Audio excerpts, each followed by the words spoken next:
الحمد لله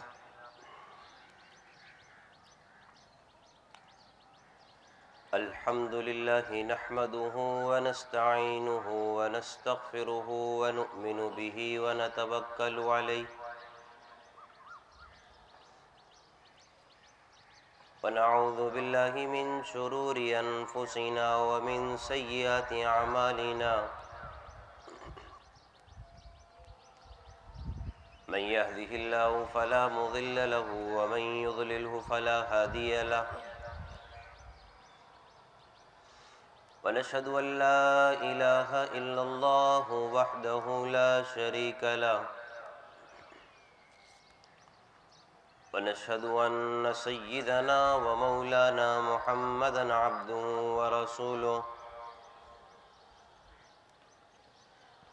أما بعد فأعوذ بالله من الشيطان الرجيم بسم الله الرحمن الرحيم ولتكملوا العدة ولتكبروا الله على ما هداكم ولعلكم تشكرون وقال النبي صلى الله عليه وسلم للصائم فرحتان فرحة عند إفطاره وفرحة حين يلقى ربه أو كما قال عليه الصلاة والسلام صدق الله العظيم وصدق رسوله النبي الكريم ونحن على ذلك لمن الشاهدين والشاكرين والحمد لله رب العالمين. عزیزان محترم اور میرے بزرگ احباب، کلام اللہ کی ایک آیت اور ایک حدیث مبارکہ پڑھی. اللہ اپنے فضل و کرم سے صحیح بات کہنے کی توفیق نصیب فرمائے.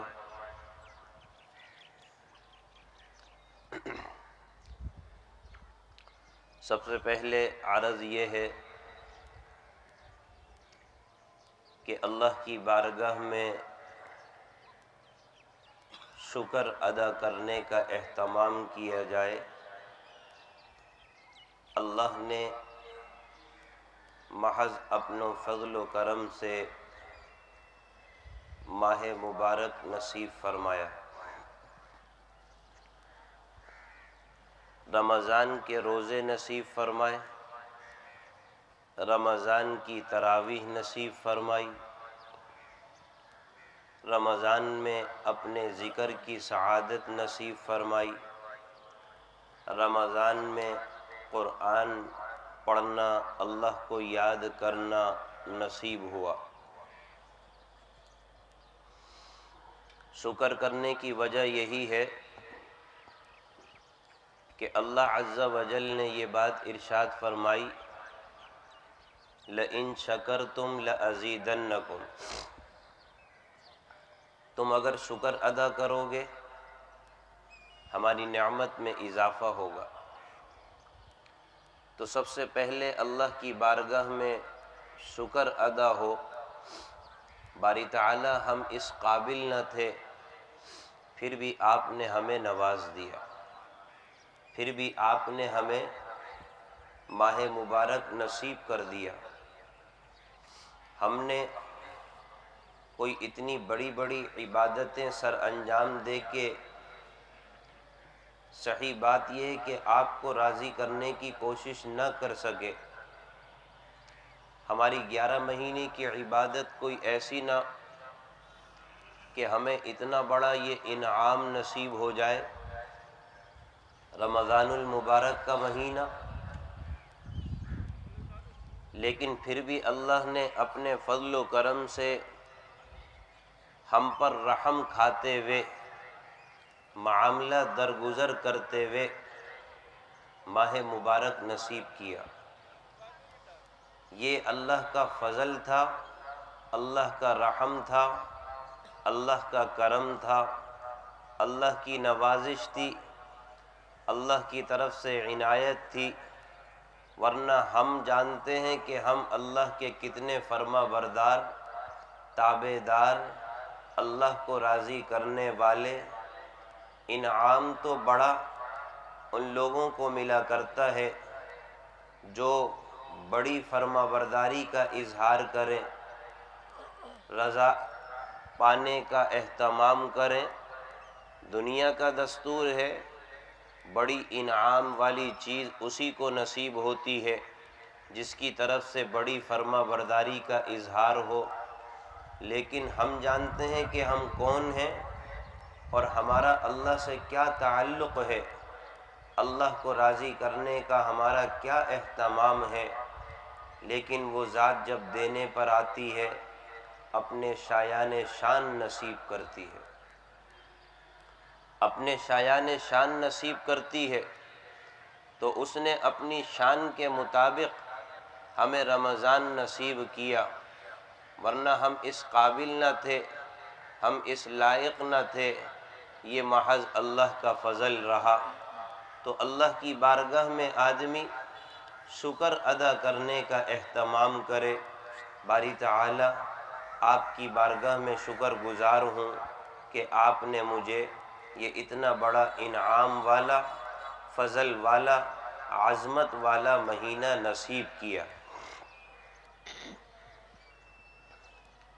اور دوسری بات، اللہ کی بارگاہ میں استغفار کا بھی اہتمام کرے کہ باری تعالیٰ اتنا عظمت والا مہینہ نصیب ہوا، آپ نے اس مہینے کو کتنا عظمت والا بنایا تھا، قدر والا بنایا تھا، اور آپ نے اس کو قدر و منزلت سے اس قدر مالا مال کر دیا تھا، اپنی رحمت سے اس کو ڈھانپ دیا تھا کہ جب پہلی رات ہوئی آسمان کے دروازے آپ نے ہمارے لیے اس ماہ مبارک کے طفیل کھول دیے، جنت کے دروازے کھول دیے، جہنم کے دروازے بند کر دیے، شیاطین کو قید کر دیا گیا، ہمارے واسطے جنت کو روزانہ آراستہ کیا گیا، یہاں تک کہ سمندر کا جو رہنے والا، سمندر کی رہنے والی جو اللہ کی مخلوق ہے وہ بھی ہمارا ذکر خیر کرنے میں لگ گئی۔ آپ نے ہمیں اتنا بڑا مہینہ عظمت والا، قدر والا نصیب کیا، باری تعالیٰ پھر بھی ہم اپنی کوتاہی کا اقرار کرتے ہیں، ہماری طرف سے دعویٰ نہیں ہے کہ ہاں ہم نے رمضان کا حق ادا کر دیا، نہیں، ہم رمضان میں کوتاہی کرتے رہے، رمضان کا حق تو ہم صحیح معنی میں ادا نہ کر سکے، اتنی عظمت والی چیز تھی باری تعالیٰ اس کو سنبھال نہ سکے، اس کا صحیح معنی میں خیال نہ کر سکے۔ آپ اپنے فضل و کرم سے ہمیں معاف فرمائیے، درگزر کا معاملہ فرمائیے، اور اتنی بڑی بڑی عبادتیں آپ نے ہمیں نصیب کی ہیں، روزہ جیسی عظیم عبادت آپ نے ہمیں نصیب کی، جو کہ جزا کے حوالے سے دیکھا جائے اس کے متعلق اللہ عز و جل فرما رہے ہیں کہ تم روزہ رکھو گے، اس کے بدلے میں میری ذات تمہاری جزا ہے۔ اتنا کچھ باری تعالی نصیب ہوا اور اتنی عظمت والی عبادت ہمیں نصیب ہوئی تھی، اور اتنا عظمت والا مہینہ ہمیں نصیب ہوا تھا کہ ہم نفل پڑھ رہے تھے، آپ فرض کا ثواب دے رہے تھے، ہم فرض پڑھ رہے تھے، آپ 70 فرضوں کا ثواب دے رہے تھے۔ کوئی مسلمان رمضان میں ہاتھ اٹھا کے آپ کی بارگاہ میں دعا کر لے، آپ کے نبی کا فرمان تھا کہ اس کی دعا رد نہیں ہوتی۔ ہم افطار میں بیٹھ کے آپ کے آگے ہاتھ پھیلاتے، آپ کے نبی نے کہہ دیا تھا کہ افطار کے وقت روزے دار کی دعا کو رد نہیں کیا جاتا۔ اتنا آپ نے عظمت والا مہینہ نصیب کیا کہ پورا مہینہ رحمت والا بنا دیا، پورا مہینہ مغفرت والا بنا دیا، پورا مہینہ بخشش والا بنا دیا، جہنم سے آزادی کا مہینہ بنا دیا۔ آپ بے حساب لوگوں کو جہنم سے آزاد کر رہے تھے، آپ کی رحمت تو غالب تھی اور رمضان میں اس کا غلبہ ہم نے اور بڑھ چڑھ کر دیکھا۔ باری تعالیٰ اتنا عظمت والا مہینہ نصیب ہوا، قدر والا مہینہ نصیب ہوا، لیکن ہم جانتے ہیں باری تعالیٰ اس ماہ مبارک کی صحیح معنی میں قدر نہ کر سکے۔ اپنے فضل و کرم سے ہماری طرف سے اپنی بارگاہ میں توبہ اور استغفار کو قبول فرمائی۔ یہ دو عمل آدمی ضرور کرے، ایک اللہ کا شکر، دوسرا استغفار، اس لیے کہ اللہ اس پر خوش ہوتا ہے کہ میرا بندہ سب کچھ کرنے کے بعد بھی میری طرف ہی نگاہ رکھتا ہے، سب کچھ کرنے کے بعد بھی میرا بندہ میری طرف نگاہ رکھتا ہے، اور ہم سب کچھ کرنے کے بعد بھی اسی کی رحمت کو دیکھیں گے، اپنے اعمال پر گھمنڈ نہیں کریں گے۔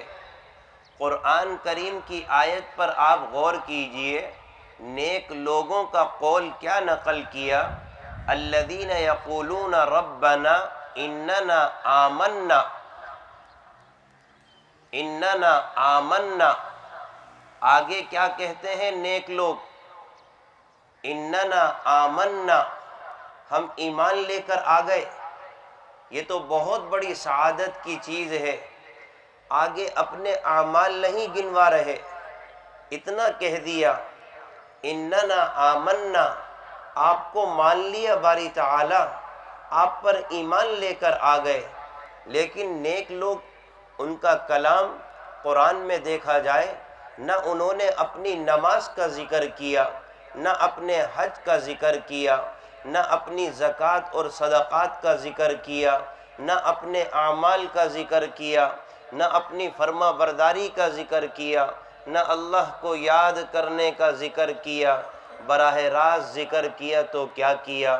اننا آمنا، باری تعالیٰ ایمان لے کر آ گئے۔ ایمان تو کلمہ لا الہ الا اللہ پڑھنے کو کہا جاتا ہے، دل سے ماننے کو کہا جاتا ہے۔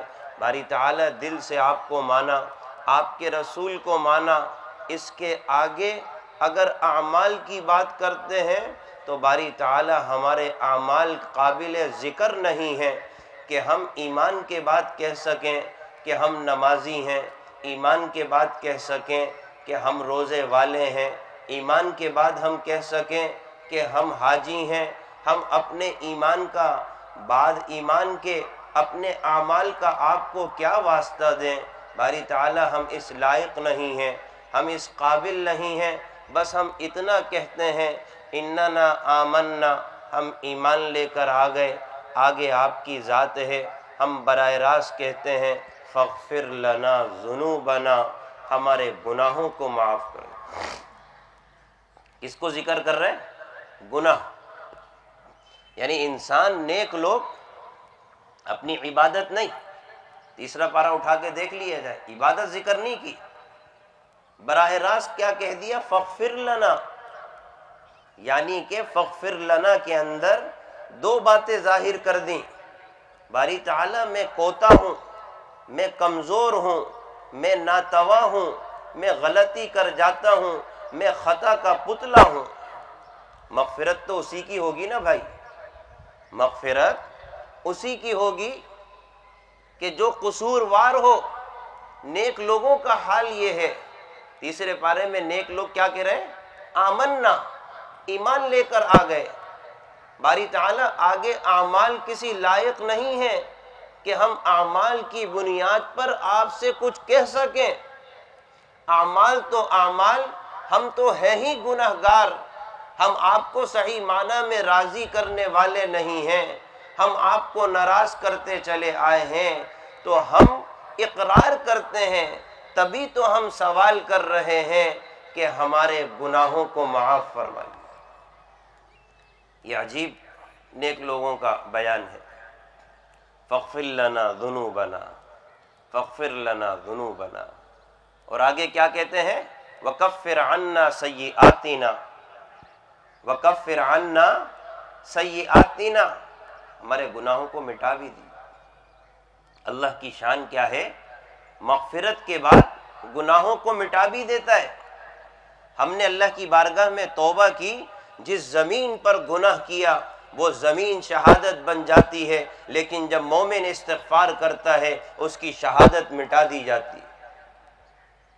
فرشتے کرامن کاتبین، حتیٰ کہ ان کو بھلا دیا جاتا ہے، میرے بندے نے مجھے راضی کر لیا، بس توبہ اور استغفار کر لیا، ٹھیک ہے یہ بات میں نے کہہ دی، یعلمون ما تفعلون ان الابرار لفی نعیم کرامن کاتبین یعلمون ما تفعلون، لیکن میرے بندے نے جب توبہ اور استغفار کر لی ہے اس زمین کی شہادت کو ختم کر دیا جاتا ہے، فرشتوں کی یادداشت کو ختم کر دیا جاتا ہے کہ ہاں یہ بندہ گنہگار ہے، فرشتوں کی یاد سے مٹا دیا جاتا ہے، زمین کی شہادت کو ختم کر دیا جاتا ہے، اس لیے کہ یہ بندہ اب میرا ہو گیا، اس نے مجھے راضی کر لیا، اس نے مجھ سے کہا فاغفر لنا ذنوبنا، ہمارے گناہوں کو معاف کر دیجئے۔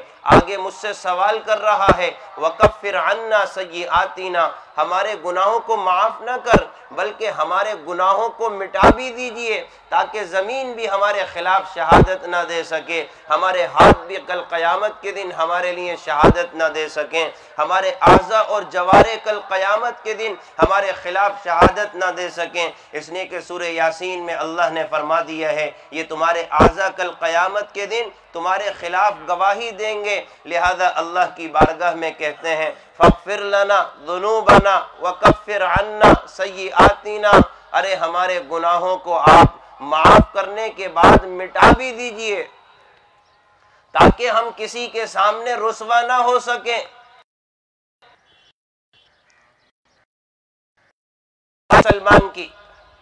اللہ مسلمان کی رسوائی نہیں چاہتا۔ حضرت سیدنا موسیٰ علیہ السلام اعلان کر رہے ہیں کہ وہ بندہ جو کہ اللہ کا نافرمان ہے نکل جائے مجمع سے، اس بنیاد پر اللہ کی رحمت کا نزول نہیں ہو رہا۔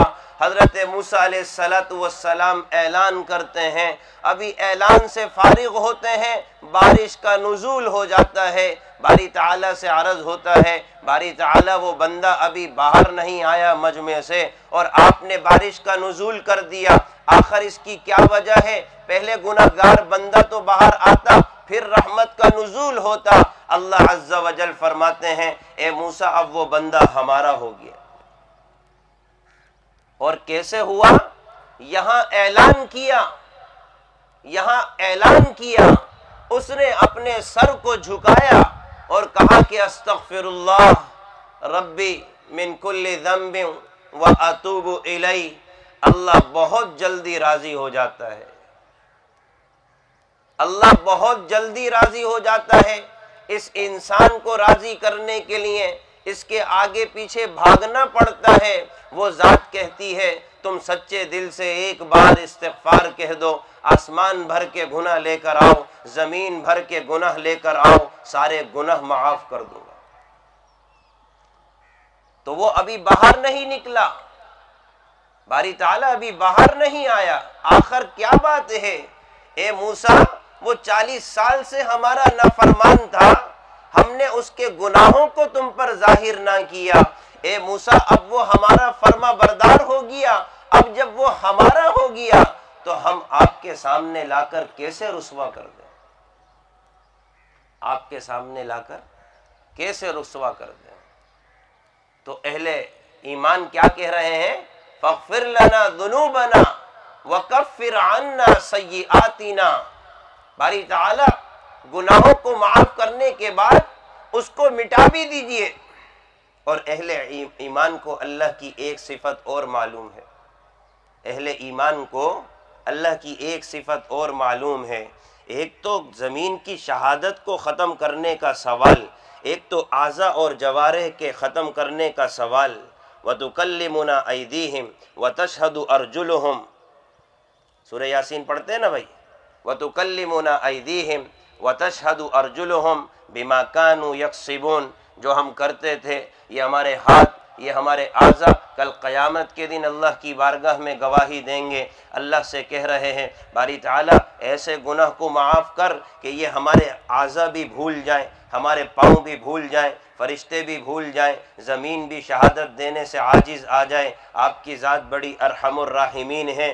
آگے ایک اور دل و دماغ میں بات ہے، اس لیے کہ آپ نے 19ویں پارے میں فرما دیا الا من تاب وآمن وعمل عملا صالحا فاولئک یبدل اللہ سیئاتہم حسنات۔ ارے جو ایمان لے کر آتا ہے، اعمال صالحہ اختیار کرتا ہے، ہم اس کے گناہ کو مٹاتے نہیں ہیں بلکہ گناہوں کو نیکیوں سے تبدیل کر دیتے ہیں۔ یہ بھی بیچ میں مانگ رہے ہیں، دیکھ رہے ہیں، یہ بھی بیچ میں مانگ رہے ہیں۔ یہ اہل ایمان کا قول اللہ نے نقل کیا قرآن میں۔ آمنا کے بعد اپنے اعمال ذکر نہیں کیے، براہ راست کا فغفر لنا۔ ہمارے اعمال تو کسی قابل نہیں ہے باری تعالی، ہم تو کسی لائق نہیں ہیں، یہ سب کچھ آپ کا فضل ہے، ھذا من فضل ربی، بس۔ اور آگے کہہ رہے ہیں فغفر لنا، آگے کہہ رہے ہیں وکفر عنا، وکفر عنا، معاف بھی فرمائیے، فرشتوں کو بھی بھلوا دیجئے۔ اور باری تعالیٰ آپ کی ذات بڑی دینے والی ہے، آپ دے دے کے آپ کے خزانے میں اتنی بھی کمی نہیں آتی کہ ایک سوئی کو سمندر میں بھگو دیا جائے اور اس کو اٹھا لیا جائے، اس کے ناکے میں جتنا پانی آتا ہے نا، رب کے خزانے میں دینے کے بعد اتنی بھی کمی نہیں آتی۔ تو اہل ایمان کیا کہہ رہے ہیں؟ ہم آپ کی ایک صفت اور جانتے ہیں، آپ معاف بھی کرتے ہیں، آپ گناہوں کو مٹاتے بھی ہیں۔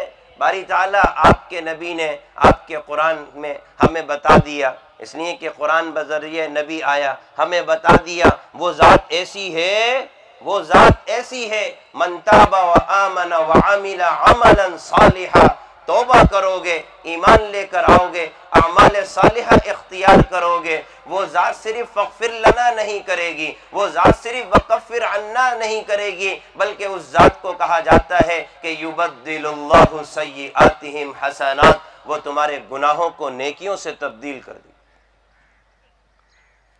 تو میرے عزیزو، اب یہ ہمیں جو ملا، جو کچھ بھی، یا اللہ آپ کے فضل سے ملا۔ ہمارا کوئی ایسا عمل نہیں تھا کہ رمضان مل جاتا، ہم نے تو مانگا بھی نہیں تھا، مانگنے والے تو آقا دو جہاں محمد الرسول اللہ صلی اللہ علیہ وسلم ہیں۔ ہم ان کے مانگنے کو دیکھیں تو ہمارا مانگنا تو کسی قابل نہیں ہے۔ ارے مانگا تو صحابہ کرتے تھے، مانگتے تو اللہ کے نبی تھے۔ کیسے بدر کے موقع پر مانگا ہے، 313 ایک طرف ہیں، باری تعالیٰ 1000 کا لشکر ایک طرف ہے، یہ بالکل بے آسرا ہیں، بے سر و سامان ہیں۔ باری تعالیٰ یہ روئے زمین پر آپ کی وحدانیت کو قائم کرنے والے ہیں۔ 1000 لوگوں کے پاس جو آپ کے نافرمان ہیں، ہر قسم کا اسلحہ ہے، ہر قسم کی فراوانی ہے، ہر قسم کے سامان کا اہتمام ہے۔ باری تعالیٰ ہمارے پاس کچھ نہیں ہے سوائے آپ کی مدد اور نصرت کے، آپ کے رحم کے۔ اللہ کے نبی جب مانگ رہے تھے، سیدنا ابو بکر صدیق رضی اللہ عنہ فرماتے ہیں، اللہ کے نبی ایسے گریہ وزاری سے بدر کے مقام پہ مانگ رہے تھے، فرمانے لگے میرے حبیب صلی اللہ علیہ وسلم کی چادر مبارک گر گئی، آپ کا جسم اطہر نظر آنے لگا، آپ کے نیچے کا تہبند تو تھا، لیکن مانگتے مانگتے آپ اپنی چادر نہ سنبھال سکے۔ میں نے دیکھا اپنے حبیب کو، سارا جسم اوپر سے برہنہ ہو گیا۔ میں آیا اپنے حبیب کے پاس، میں نے چادر اڑائی اور میں نے کہا کہ یا رسول اللہ،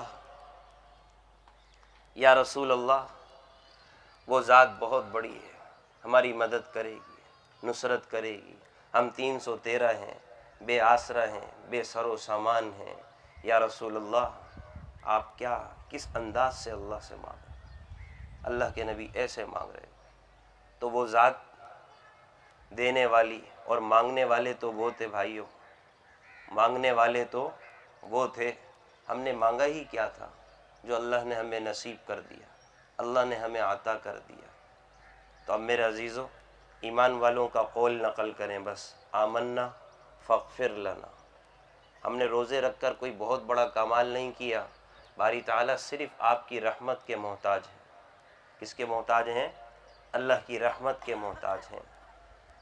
نبی اکرم صلی اللہ علیہ وسلم نے ارشاد فرمایا نا، یہ بات کر رہا ہوں نا ذکر، کہ ہم نے روزے رکھ کے بڑا کمال نہیں کیا، گھمنڈ میں نہیں آئے آدمی، تکبر میں نہیں آئے، ہاں بہت عبادتیں کر لی صبح سے شام تک، نہیں، جو کچھ بھی کر لیا اللہ کی رحمت کے پھر بھی محتاج رہیں گے۔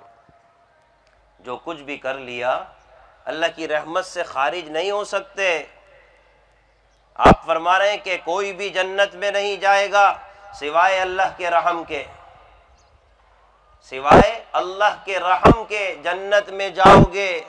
ارے سیدنا عائشہ ہماری ماں، سیدنا عائشہ ہماری ماں، سیدنا عائشہ ہماری ماں کیا کہہ رہی ہیں رضی اللہ عنہا، یا رسول اللہ آپ بھی اللہ کی رحمت کے طفیل ہی جنت میں جائیں گے۔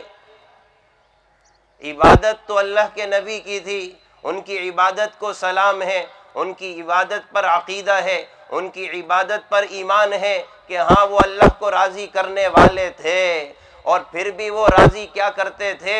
راضی کرنے کے بعد بھی کہتے تھے استغفر اللہ استغفر اللہ استغفر اللہ۔ اور روایت میں آتا ہے اللہ کے نبی کہتے ہیں کہ میں روزانہ اللہ کی بارگاہ میں 70 مرتبہ استغفار کرتا ہوں، 70 مرتبہ۔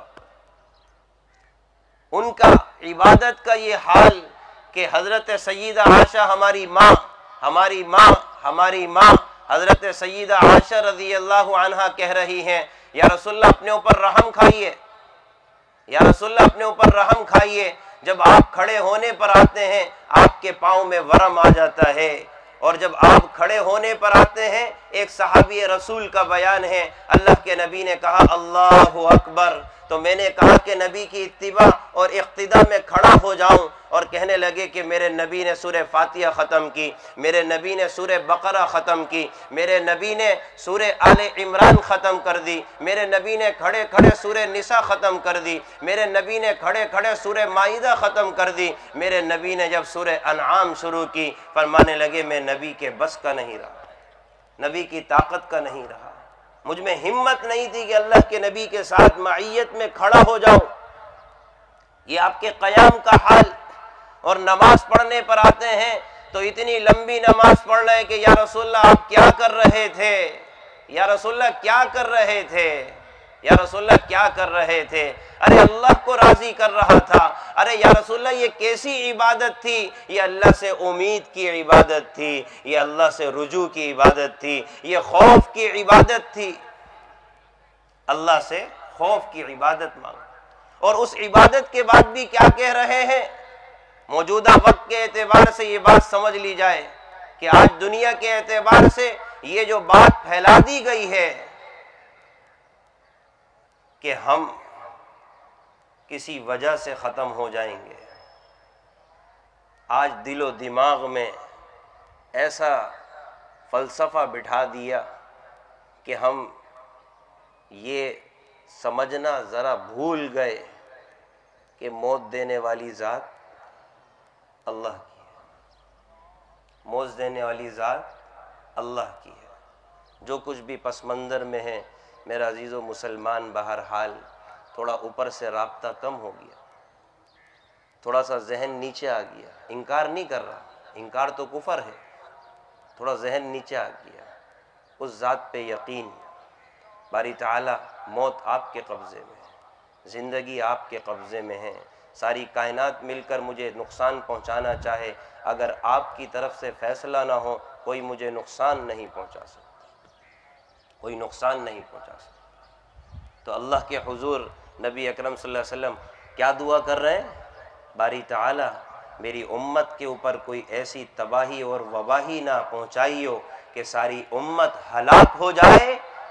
اللہ نے کہا کہ اے نبی تیری دعا قبول ہے، تیری دعا قبول ہے، امت پر کوئی ایسی ہلاکت اور وبا مسلط نہ کیجیے کہ میری امت ساری تباہ اور برباد ہو جائے، کوئی دشمن ایسا مسلط نہ کرنا باری تعالی کہ میری امت کو تباہ اور برباد کر دے۔ میرے نبی تو نے میرے آگے ہاتھ پھیلایا، اللہ اپنے عام بندے کے ہاتھ کو خالی واپس نہیں بھیجتا، اس لیے کہ روایت میں آتا ہے جب یہ ہاتھ اللہ کے آگے اڑ جاتا ہے اس ذات کو حیا آتی ہے کہ یہ ہاتھ خالی ہاتھ لوٹ جائے۔ اے نبی تیری بات کو کیسے رد کیا جا سکتا ہے؟ تو نے اپنی امت کے لیے جو مانگا ہے میں نے عطا کر دیا ہے، عطا کر دیا، یہ مانگ رہے تھے۔ اور جب سجدے میں آتے ہیں تو سیدہ ہماری ماں، ہماری ماں، ہماری ماں حضرت سیدہ عائشہ رضی اللہ عنہا عنہا، وہ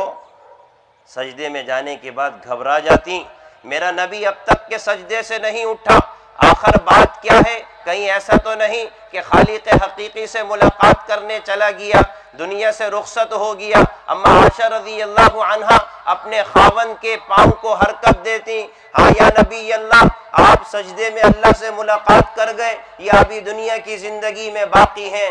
آپ اپنے پاؤں کو حرکت دیتے، اے عائشہ تیرا محبوب ابھی باقی ہے، دنیا میں تیرا محبوب باقی ہے۔ یہ عبادت کا حال، یہ عبادت کا حال ہے۔ اور ان سے حضرت اما عائشہ رضی اللہ عنہا سوال کر رہی ہیں، یا رسول اللہ آپ بھی اللہ کی رحمت کے طفیل جائیں گے؟ کس سے پوچھا جا رہا ہے؟ دیکھ رہے ہیں کس سے پوچھا جا رہا ہے؟ آقا دو جہاں محمد الرسول اللہ صلی اللہ علیہ وسلم سے پوچھا جا رہا ہے، آپ بھی کس کھاتے میں؟ ان سے پوچھا جا رہا ہے، اور آپ کا جواب دیکھیے، آپ کا جواب دیکھیے، حالانکہ آپ کی اگلی پچھلی سارے معاملات معاف درگزر، حضرت عائشہ اسی کا تو واسطہ دے کر کہہ رہی ہیں، یا رسول اللہ آپ جب کھڑے ہونے پر آتے ہیں پاؤں میں ورم ہو جاتا ہے، اپنے حال پر رحم کھائیے، آپ کے اگلے پچھلے سب کچھ معاف کر دیے گئے۔ تو آپ صلی اللہ علیہ وسلم ارشاد فرما رہے، اے عائشہ اپنے رب کا شکر گزار بندہ نہ بنوں، اپنے رب کا شکر گزار بندہ نہ بنو۔ ان سے سوال ہے، رحمت للعالمین سے سوال ہے، کیا آپ بھی اللہ کے رحمت کے طفیل جنت میں جائیں گے؟ آپ نے فرمایا، ہاں عائشہ، اللہ اپنی رحمت میں مجھے ڈھانپ لے گا، پھر یہ تیرا محبوب جنت میں جائے گا۔ کون کہہ رہا ہے؟ جن پر ہماری جان قربان، جن کے نام پر ہماری جان قربان، جن کی ناموس پر ہماری جان قربان، اور وہ عبادت ایسی کر رہے کہ صحابی ان کے ساتھ کھڑے ہونے کی طاقت نہیں رکھ رہے، سجدہ ایسے کر رہے کہ بیوی سمجھتی ہے کہ دنیا سے چلے گئے، وہ کہتے ہیں کہ نہیں میں بھی جاؤں گا اللہ کی رحمت کے طفیل۔ باری اب دیکھو جو کچھ عبادت کی ہے نا، یا اللہ آپ کا شکر ہے، یا اللہ آپ کا شکر ہے، لیکن ہمیں اپنی عبادت پر ناز نہیں ہے، ہمیں اپنی عبادت پر گھمنڈ نہیں ہے۔ ہم پھر بھی وہی کہیں گے جو آپ کے نیک بندوں نے قرآن میں کہا، آمنا، اپنے اعمال نہیں گنائیں گے، آمنا کے بعد مصلی، حاجی، زکوٰۃ دینے والا، عمرہ دینے والا، روزے رکھنے والا نہیں، باری تعالیٰ جو آپ کے نیک بندوں کا فرمان ہے، بس آمنا، اس کے بعد آگے فاغفر لنا ذنوبنا، بس فاغفر لنا ذنوبنا، باری تعالیٰ کوئی دعویٰ نہیں۔ باقی نیک اعمال کی توفیق ہوئی، یہ اللہ کا فضل ہے، ھذا من فضل ربنا، یہ ہمارے رب کا فضل ہے۔ اور میرے عزیزو، اب آپ دیکھ رہے ہیں کہ ہمیں خوشیاں مل رہی نہیں مل رہی؟ یہ عید نام کس چیز کا ہے؟ خوشی کا، خوشی کا۔ خوشیاں آتی گئیں، خوشیاں آتی گئیں، اتنی بڑی پھر خوشی نصیب ہو گئی جس کو عید کہا جاتا ہے۔ یہ کیسے نصیب ہو گئی؟ اور اس سے پہلے دیکھیں آپ کو خوشیاں نصیب تھیں رمضان میں، بڑا آپ کا دل راحت والا تھا، مسرت والا تھا، آپ پوری رات نہیں سوتے تھے، آدھے گھنٹے لیٹ جاتے تھے، اللہ ایسی سکون کی نیند دیتا تھا کہ آپ رات کا سونا بھول جاتے تھے، اگلی عبادت کی طرف آپ متوجہ ہو جاتے تھے، سحری کھانے کی طرف متوجہ ہو جاتے تھے، دن بھر بھوک کی حالت میں ہیں، دن بھر پیاس کی حالت میں ہیں، دن بھر شغل کی حالت میں ہیں، پھر بھی اللہ آپ کو کیا سکون نصیب کر رہا تھا، ساری تھکان آپ کی اس وقت دور ہو جاتی تھی جب آپ کے سامنے افطار کا دسترخوان آتا تھا۔ اس لیے کہ میرے نبی نے کہہ دیا کہ یاد رکھو روزے دار کے لیے دو خوشیاں ہیں، ارے افطار کے دسترخوان پر آپ کو خوشی نصیب نہ ہو یہ کیسے نہیں ہو سکتا؟ اس لیے کہ نبی دو جہاں نے کہہ دیا تھا کہ افطار کرنے والے کو خوشی نصیب ہوتی ہے۔ میرے عزیزو، صبح سے شام تک تکلیف میں ہم ہوتے تھے، پیاس میں ہوتے تھے، بھوک میں ہوتے تھے، کڑوی کسیلی سننی پڑ جاتی تھی، روزے کی بنیاد پر اس کو برداشت کرتے تھے، لیکن افطار کے دسترخوان پر آتے تھے ساری تھکاوٹ دور ہو جاتی تھی۔ یہ نبی کا فرمان ہے میرے عزیزو۔ کیا عالم ہوتا تھا. ایک گھونٹ پانی پی کر اللہ ایسے حشاش بشاش کر دیتا تھا کہ آدمی وہم و گمان میں نہیں کر سکتا. صبح کا بھوکا کہ دسترخوان کم پڑ جائے، لیکن اللہ کہتا ہے کہ میں نے تیرے رزق میں اضافہ کر دیا. اے مومن، آدھا گلاس تو افطار کے وقت پانی پی لے، کھجور کھا لے، تیرا پیٹ نہ بھر جائے تو مجھ سے کہنا. یہی ہوتا تھا. اور صبح سحری میں اگر آخر وقت میں آنکھ کھلی ہے، صرف 2 کھجور کھا کے 1 گلاس پانی پی لیا، اللہ کہتا ہے کہ میرے نبی نے سچ کہا ہے کہ سحری میں برکت ہے، یہ 2 کھجور تیرے لیے دن بھر کافی ہو جائیں گی. اللہ کافی کر کے دکھاتا تھا، کافی کر کے اللہ دکھاتا تھا. تو میرے عزیزو، اب یہ ہمیں خوشی کیسے نصیب ہوئی؟ ذرا سوال ہے، کیسے خوشی نصیب ہو گئی؟ یہ خوشی نصیب ہونے کی بنیاد یہ ہے کہ رمضان میں مسلمان بن گیا، پکا مسلمان بن گیا. اللہ قرآن میں کیا کہتا ہے؟ یا ایھا الذین آمنوا آمنوا، اے ایمان والو تم سے مخاطب ہوں، ارے کامل داخل ہو جاؤ فی السلم کافہ، پورے اسلام میں داخل ہو جاؤ، پورے ایمان میں داخل ہو جاؤ. ہم نے رمضان میں یہ کر کے دکھا دیا، رمضان میں ہم نے یہ کر کے دکھا دیا. مومن جھوٹ نہیں بولتا، مومن امانت میں خیانت نہیں کرتا، مومن دھوکہ نہیں دیتا، مومن کسی کے مال کو نہیں کھاتا، مومن گالی نہیں دیتا، مومن جہالت کی بات نہیں کرتا، مومن تمسخر نہیں کرتا، مومن فحش بات نہیں کرتا، مومن کسی کو تکلیف نہیں پہنچاتا، مومن اپنی زبان کی حفاظت کرتا ہے، جھوٹ نہیں بولتا، غیبت نہیں کرتا، اپنے روزے اور اپنے اعمال کی حفاظت کرتا ہے. اللہ کو ہم نے پورے رمضان یہ کر کے دکھا دیا. اللہ نے بھی پھر ہمیں دکھا دیا، اے بندے جب تو میرا ہو جائے گا نا تو پھر تجھے دنیا میں کسی چیزوں میں سکون تلاش کرنے کی ضرورت نہیں پڑے گی. بھوکا رکھ کر میں تجھے سکون دوں گا، پیاسا رکھ کر میں سکون دوں گا.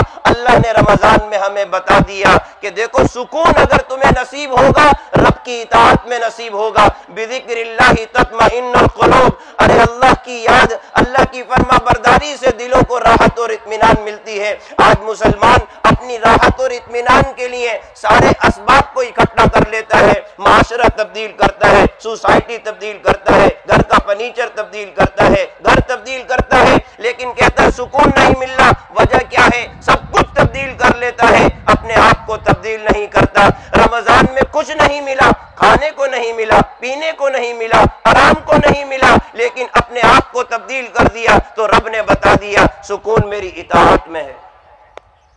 سمجھ رہے بات؟ سکون کس میں ہے؟ اللہ کی اطاعت میں. اللہ نے اپنے قرآن میں کہا بذکر اللہ، بذکر اللہ، میری اطاعت پر آ جاؤ، بھوکا رکھ کے سکون دے دوں گا. بھوکے تھے، واویلا نہیں کر رہے تھے، میری اطاعت پر آ جاؤ، پیاسا رکھ کے سکون دے دوں گا. میری اطاعت پر آ جاؤ، رات بھر جاگ کر آدھا گھنٹہ سو جاؤ گے، ایسی راحت دے دوں گا کہ بقیہ گھنٹے بھول جاؤ گے کہ جاگ کے گزارے یا سو کے گزارے. ہوتا تھا نہیں ہوتا تھا رمضان میں؟ آدھا گھنٹہ آدمی سو جائے اور اللہ ایسی نیند نصیب کرتا تھا کہ ایک دم حشاش بشاش ہو کر صبح اٹھتا تھا. معلوم نہیں کہ جناب کس نے سلایا ہے، رب نے سلایا ہے. تو اللہ نے بتا دیا میری اطاعت، میری فرما برداری پر آ جاؤ، سکون نصیب ہوگا. تو آدمی اب اس بات کا عہد کر لے کہ اب باری تعالی ہمیں پتہ لگ گیا سکون کیسے حاصل ہوتا ہے. پتہ لگ گیا بھائی، اللہ نے بتایا نا رمضان ہمیں سبق دلا کر گیا ہے. عقل مند کے لیے صرف اشارہ کافی ہوتا ہے. اللہ نے اپنے مہمان کو 30 دن کے لیے بھیج دیا تھا، جاؤ میرے بندوں کو جا کر سمجھاؤ، جاؤ میرے بندوں کو جا کر سمجھاؤ سکون کہاں ملے گا، راحت کیسے ملے گی، اطمینان کیسے ملے گا، رب کو راضی کرنے پر ملے گا. میرے عزیزو 30 دن تک اللہ ہمیں سمجھاتا رہا. اب امید ہے ہمیں سمجھ میں آ گئی ہوگی بات، راحت کہاں سے ملے گی، سکون کیسے ملے گا، زندگی میں آسودگی کیسے آئے گی، زندگی میں اطمینان کیسے آئے گا، زندگی میں راحت کیسے آئے گی، زندگی میں اللہ کی طرف سے خوشیاں کیسے آئیں گی. اللہ نے جو قرآن میں کہا بذکر اللہ، ارے مجھے یاد کر کے راضی کر لو، میں تمہارے کو گوریوں پر سکون نصیب کر دوں گا. تو میرے عزیزو اس بات کا عہد ہے بھائی، آگے کی زندگی فرما برداری اطاعت والی گزاریں گے۔ اب جب ہم نے راضی کر لیے نا، اللہ نے رمضان میں کتنا سکون نصیب کیا، اللہ نے راحت کو بڑھاتے بڑھاتے عید کی خوشی نصیب کر دی۔ تو ہماری خوشی جو ہے نا، اور ہماری راحت، ہمارا اطمینان، ہمارا سکون، یہ ہمارے اعمال پر مبنی ہے، ہمارے مال پر مبنی نہیں۔ ہمارا سکون ہمارے اعمال پر مرتب ہوتا ہے، ہمارا سکون ہمارے مال پر مرتب نہیں ہوتا۔